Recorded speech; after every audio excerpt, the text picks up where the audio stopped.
Welcome back. I'm here with Lori Williams.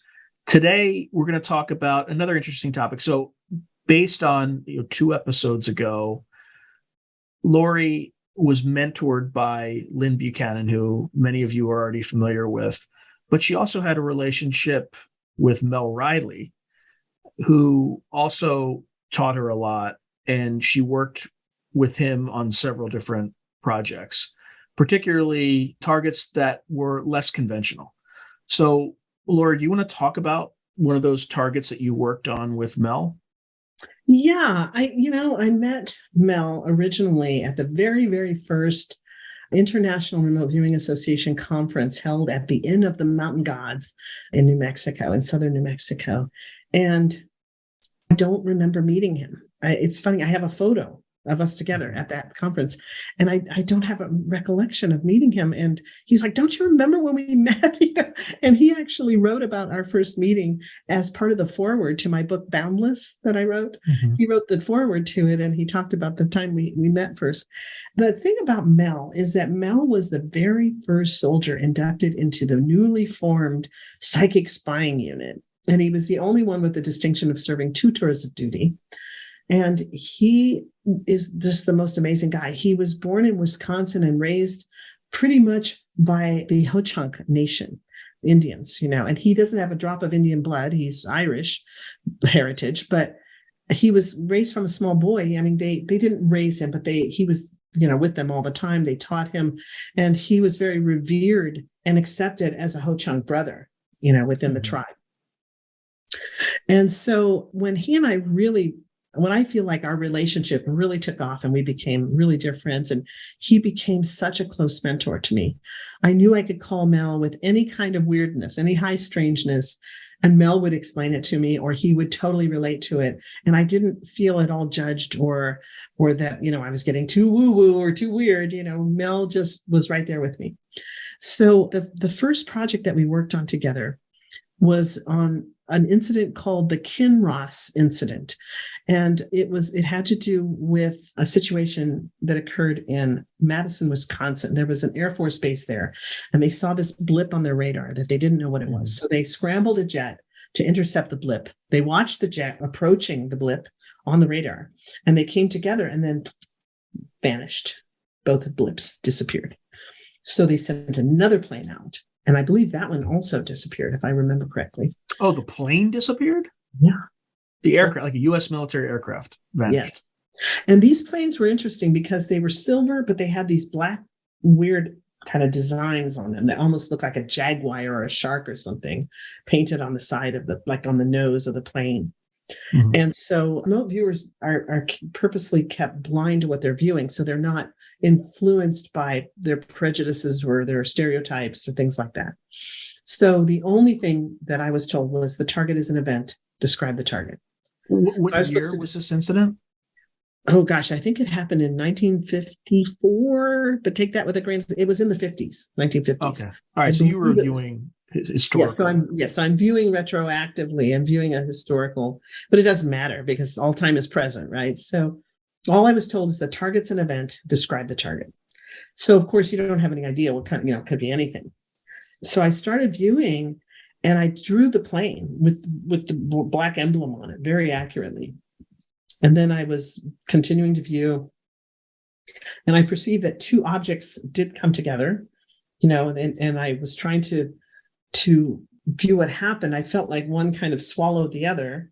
But when I went inside the other one, I was in this huge round room, and there were these beings, and they were uniformed, but they were not human.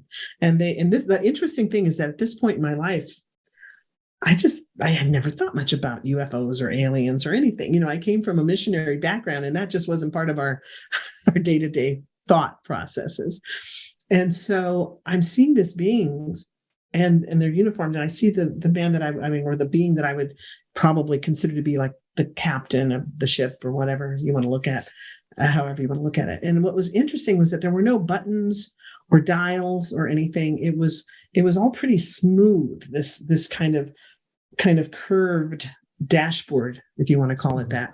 And there were some circles on the dashboard, And this being could take his hand and he could he would wave his hand over this circle and control the whole craft with his conscious mind, with his consciousness.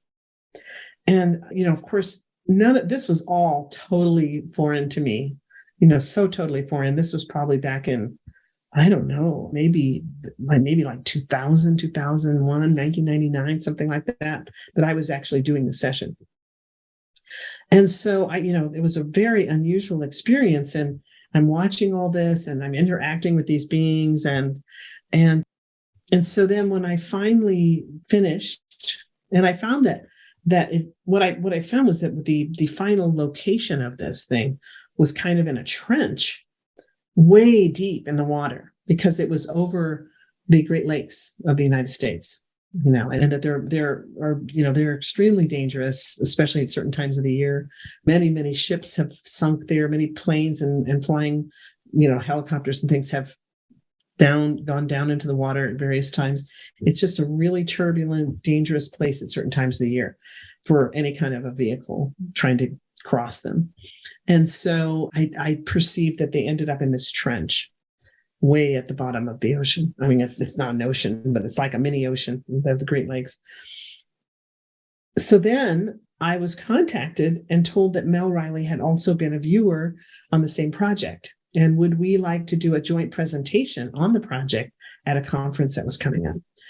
So that's when I really remember getting to know Mel. We went to this conference and we got together beforehand to spend a few hours going over things and deciding how we were going to present it, etc.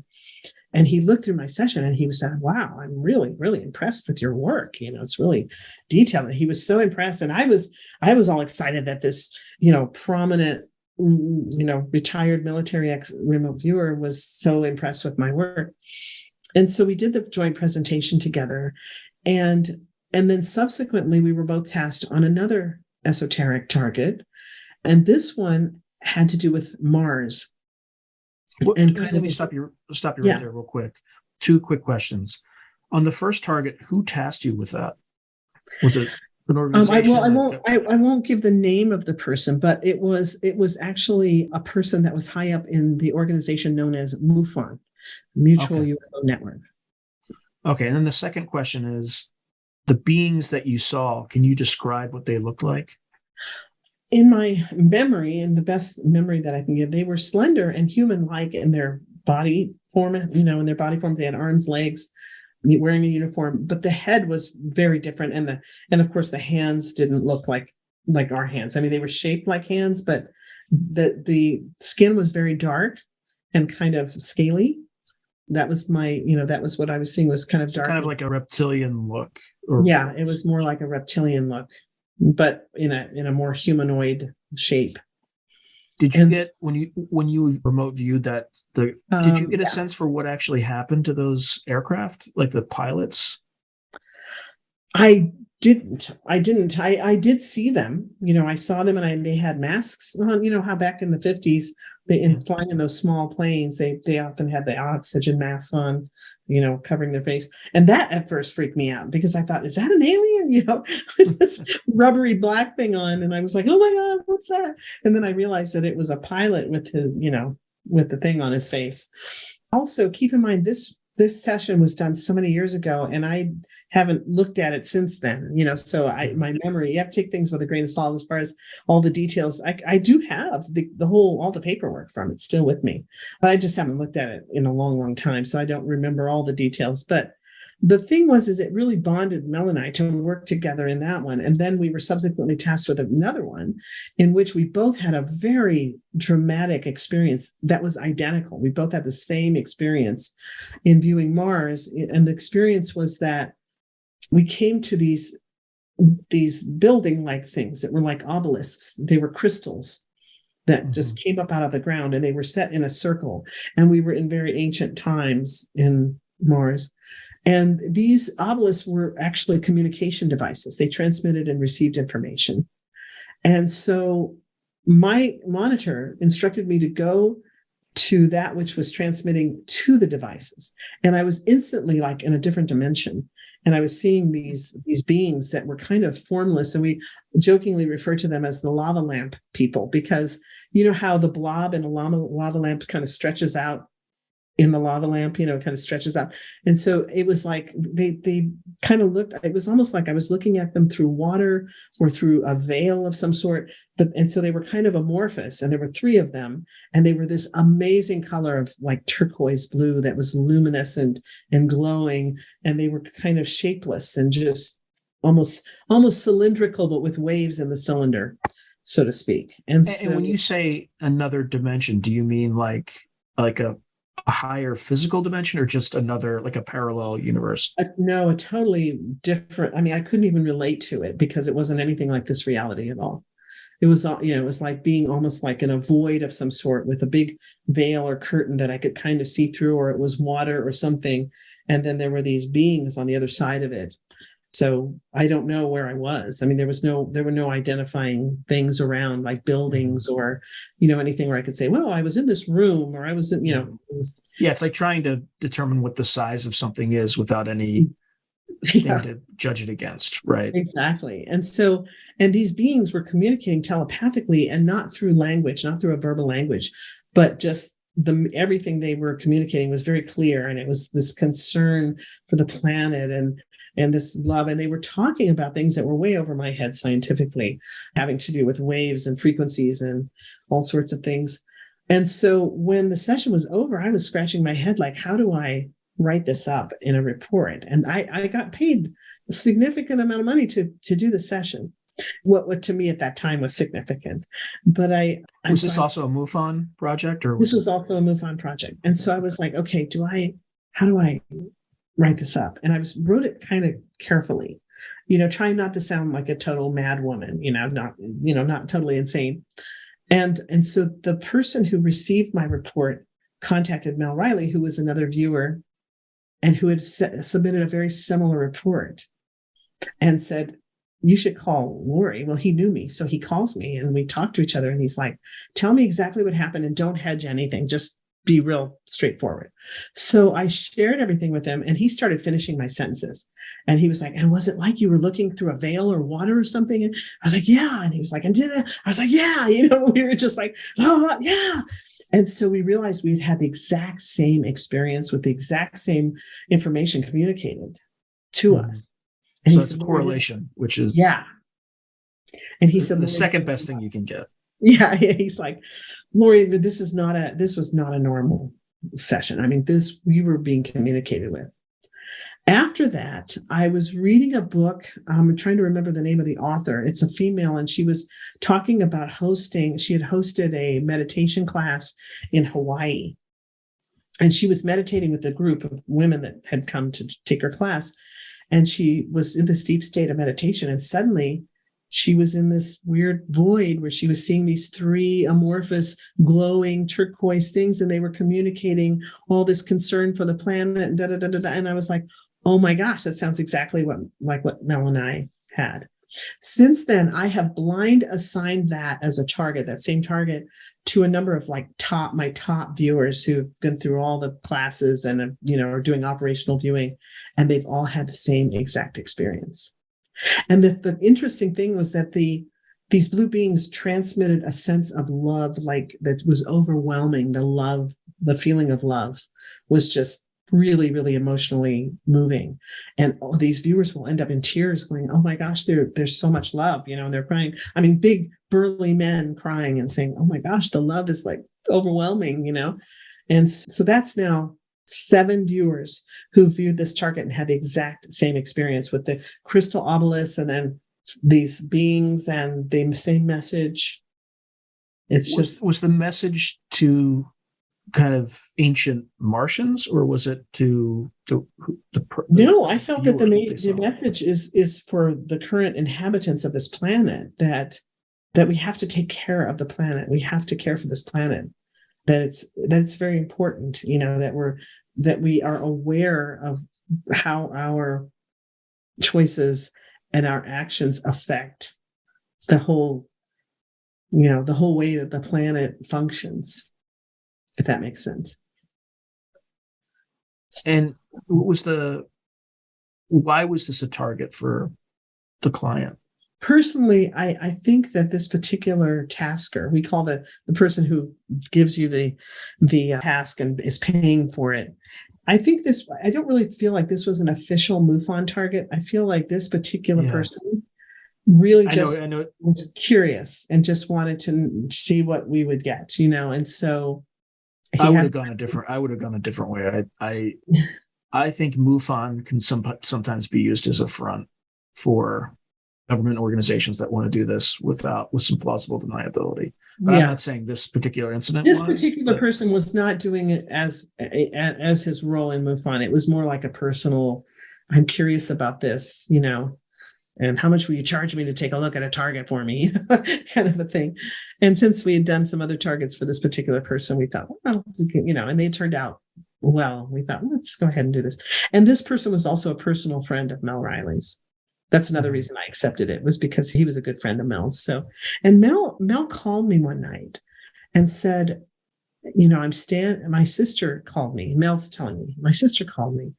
And he said, and she's out walking her dog, and she lives about 4 miles from me. And he said, and she said, there's a massive ship up in the sky, and there's little ships going to and from this ship. And he said, so I came outside and I looked up, and I can see it too. It's huge. It's just, I've never seen anything like it.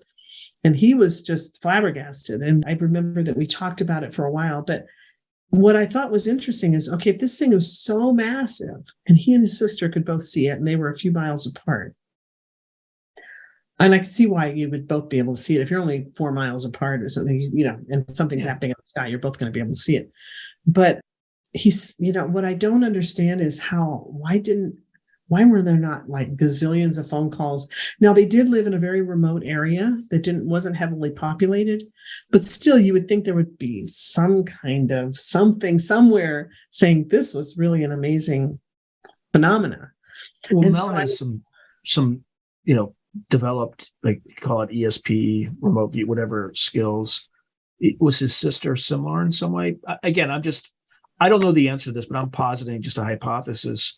Perhaps these skills or abilities enable you to pierce through some sort of a veil, camouflage. Who knows? But I think so. I had an experience many years ago, before I ever heard of remote viewing.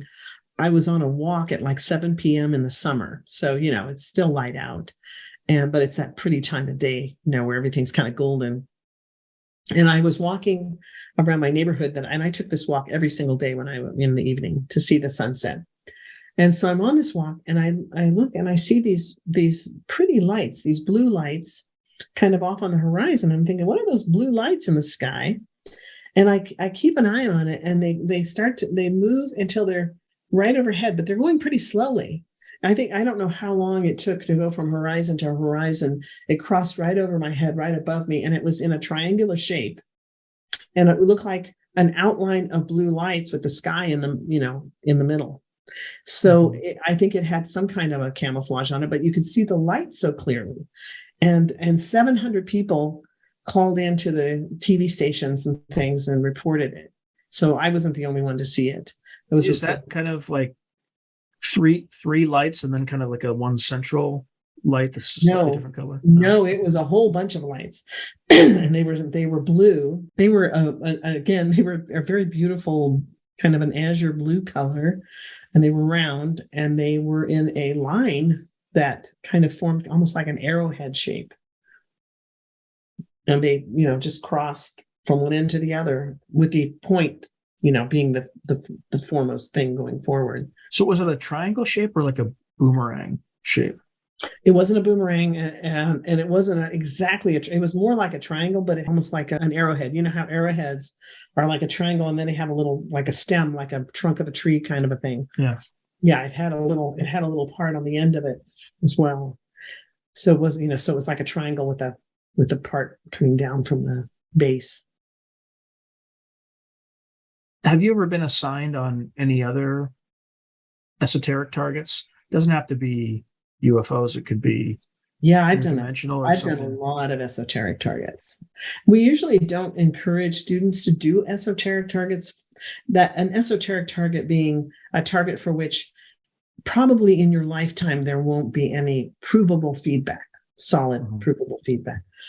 However, if you look at that definition and you think about, like, if there's a missing child and I'm working on the missing child case, if they never find the missing child, that becomes an esoteric target in the sense that I may never get feedback on that target.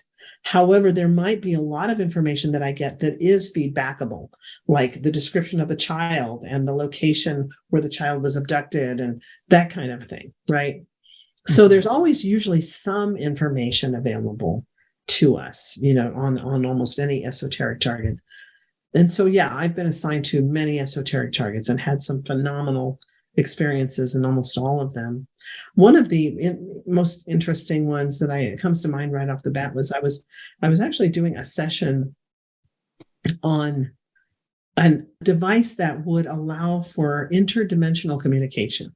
That was the target. The only information I was given is the target is a future technology. Describe the target. So I didn't know what I was viewing, but I perceived this thing and I described it in tremendous detail. And I'm not going to go into that on the show because it's kind of a private thing.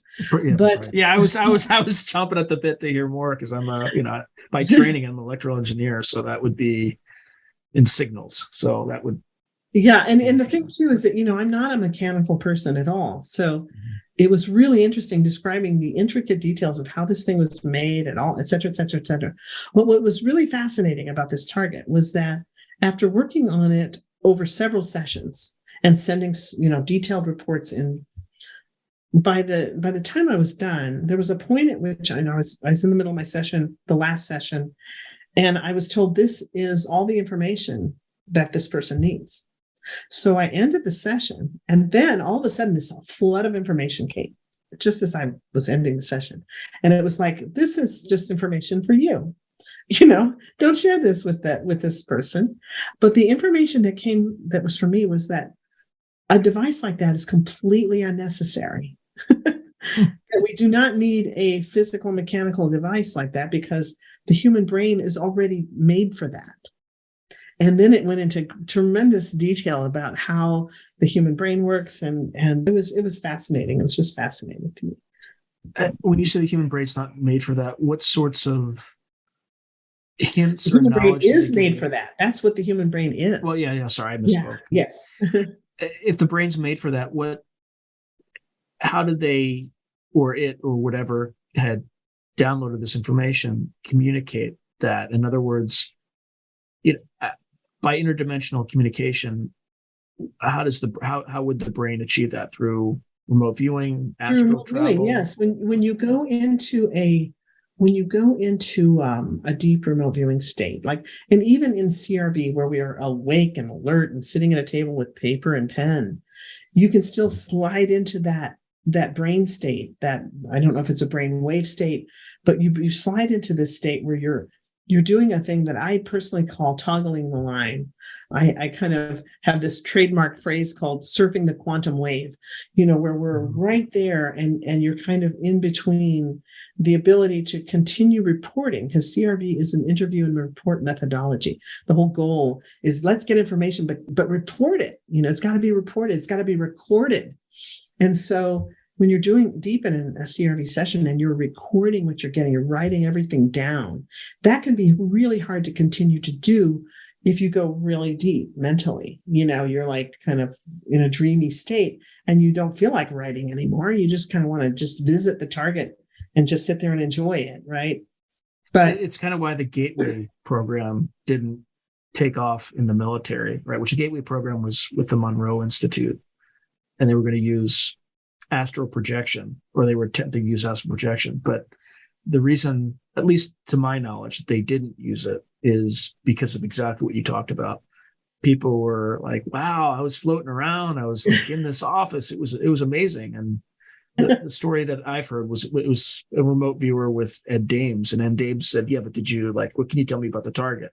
And they're like, what? Wait, wow, I forgot. you know.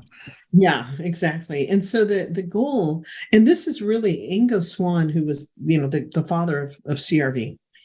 Ingo, what his definition of bilocation was, he encouraged true bilocation. And what his definition was, where the viewer is in two places at once. The viewer is really having excellent sight contact, as if he or she were actually present at the site, while at the same time sitting in the chair, writing on the paper.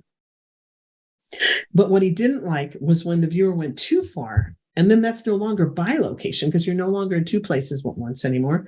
You're now 100% at the target, and it's like the lights are on, but nobody's home, and you can't get any information from the viewer. And he didn't like it only because he was getting paid by the military to devise a method that they could get military intelligence. And if you can't get the intelligence, then you failed, essentially. So one thing that I've become aware of recently, and I think this triggered it when you talked about Tom McNair, I was aware that there were 6 stages of CRV, but I became aware just reading his bio that there was a 7th, which was, I think, what they called phonetics. Are you familiar with that, or how it works? We have a thing we call P7, which is or stage 7, that we use all the time. It's different than the phonetics. The phonetical thing, my understanding was actually stage 8.